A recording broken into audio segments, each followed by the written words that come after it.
You know, a good skill to have in life is know when you're beaten, okay? When you're at the casino table, you're down to your last chip, just walk away. Just walk away. Don't go back to the ATM. Don't go back for another round. Take your losses and walk away. But some people don't seem to know how to do that, and one of those people, you may have heard of him, good man by the name of Jussie Smollett. We're going to talk about him. Don't forget to subscribe. All my cats are leaving me because I'm making too much noise. But my cats are leaving me, but you aren't, the audience. You're staying with me as we get into this exciting story. Now, as we all saw, the great Jussie Smollett has been found guilty. Let's get a nice picture of Julie up here. Juicy Julie. Look at this. Look at this beautiful gentleman. The former star of Empire. Can I get a shot of him on the show? You know, I never watched Empire. It's not really my thing. And I'm reading about Empire. And you know what this guy was making? This guy was making $100,000 an episode. Oh, it drives me nuts. It drives me up a wall. To see people who are in such a position of wealth and fame, and they want more. They're insane narcissists. They go, no, it's not enough that I'm on, you know, not like the biggest TV show, but a big TV show. I'm one of the many stars. I'm not the lead role, but you know what? I'm getting $100,000. If the show goes into syndication, I'm gonna get checks for the rest of my life. You're winning. I mean, going back to the gambling example, you're up. You're up. Know when to walk away. Know when to cut your just stick at what you're doing. You don't double up the bet.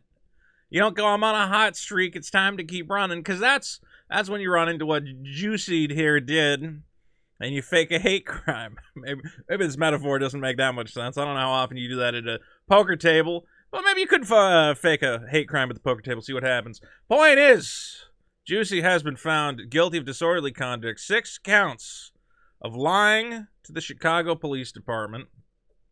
And I hate to say it, I'm hoping this guy gets prison time. Now, that sounds harsh. Vito, why would you want someone to go to prison? Well, I'll tell you why. I think that this is a case that is so damaging for so many reasons.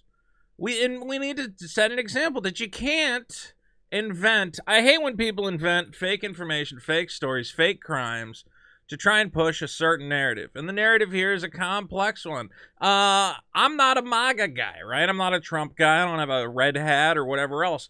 But my boy Jussie here, he said, well, I've been attacked by 2 of these guys in MAGA hats. They were racist. They tried to hang me with a noose. And you go, that's not fair.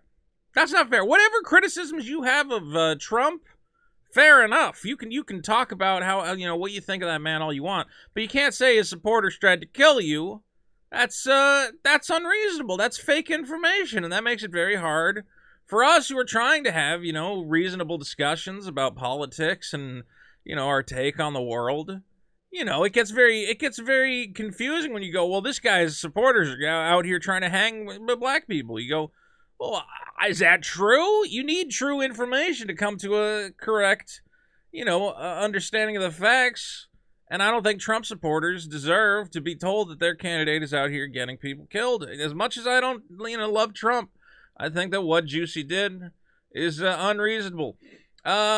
Here's the thing. I'm digging through this story. This is the craziest story in the world. I mean, first of all, you have the fact that one of his attackers, they were going to bathhouses and getting all touchy with each other.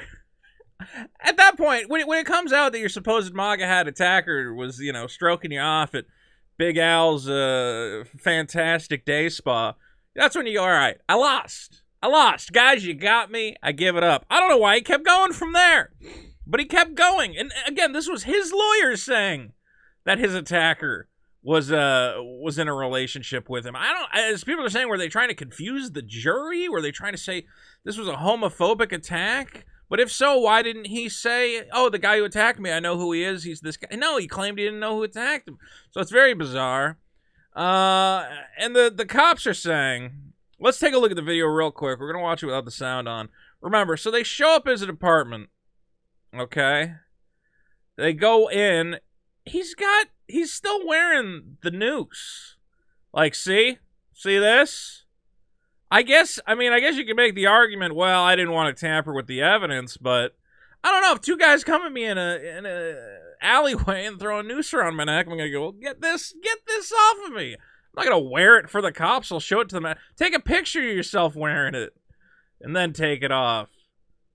A noose. Why would they be walking around the streets with a noose ready to go? That was always the most ridiculous thing. It's like, it would almost make sense if it's like, no, two guys saw me and they're like, oh, you're queer, and they beat the crap out of me. No, they just had their noose with them. Their noose that, you know, all racists carry around for that particular situation.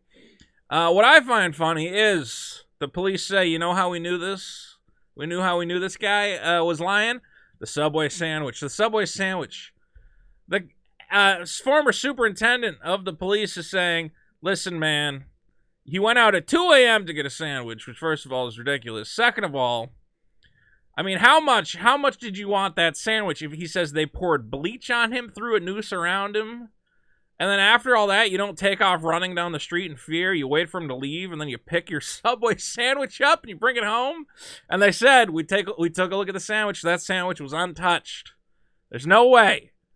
They said normally somebody gets attacked, they don't go, well, I'm not going to leave my Subway sub. All the things you could be buying at 2 o'clock in the morning, Jussie. So Jussie, as experts are saying, is in a matrix of arrogance, whatever the hell that means. Well, I'll tell you what it means. It means this man has lost his mind. This man is criminally insane in a way. They're saying that it's narcissism. What narcissists will do, this is clinical narcissism, is convince themselves of the lie that they've created. So right now, Jussie truly believes that two MAGA guys came out of nowhere and threw a noose around his neck.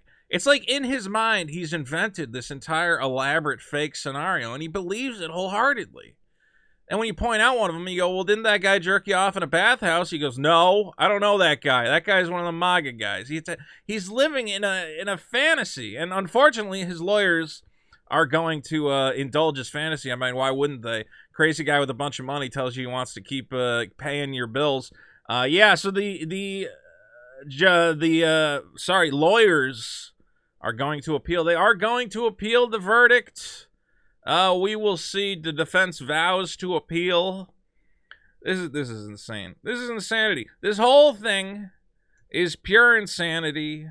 I don't understand why. Again, you don't just cut your losses and go, you know what? I had a bad idea. I was going to say a good idea, but it was not a good idea. It was a good idea in the way that if it had somehow worked, I mean, we saw all these celebrities coming out. We had Ellen Page and even the, what do you call it? I think Biden said something. Kamala Harris. Trump even at one point had to say, yeah, it's horrible what happened to that guy. So yeah, you get all this free sympathy because you're a victim. Which is, you know, a whole political thing. I don't want to get into this whole victimhood culture, but it does seem like being a victim is the most powerful thing in America right now, and it's very bizarre, but it explains why he tried. You go, well, I'm a victim. Everybody pay attention to me. Everybody buy my book. Everybody watch my TV show. Feel bad for me. Because you feel bad for me, give me money. The thing is, man, you could have just sat down and came up with a much better plan. A much better plan. Or, as I was talking with some other guys, why not just go somewhere racist? Why don't you go to, like, the Deep South and wear, like, a bunch of pride flags all over yourself, you know, and just go and start kissing your boyfriend in front of, like, a biker bar and have them beat the crap out of you for real. You could definitely get that to happen, right? But instead, I think you were like, I don't want to get beaten up for real. Let's go with the Subway sandwich, the noose around the neck, my gay lover punching me in the face. This is the craziest story in the world. And as some people have said, the fact that this court case was not publicly televised is the greatest crime in comedy history. God, I would love to be in that courtroom and listen to Jussie Smollett. I have to be like, listen, that guy might have jerked me off, but he's still a dirty MAGA attacker. And I've never seen this man before in my life. Makes no sense. But what do you guys think? I mean, is Jussie right to appeal the verdict? Do you believe? I mean, clear, he might have been attacked. Who knows? Maybe these guys really did put on MAGA hats, grab their noose, forget about the fact that they jerked him off this one time, and attack him randomly. Why is he appealing the verdict? Let me know what you think in the comments. We got more videos coming soon. Thank you for coming by, subscribing to the channel. I appreciate it. Juicy, free Juicy. That's what we need in this country. More Juicy.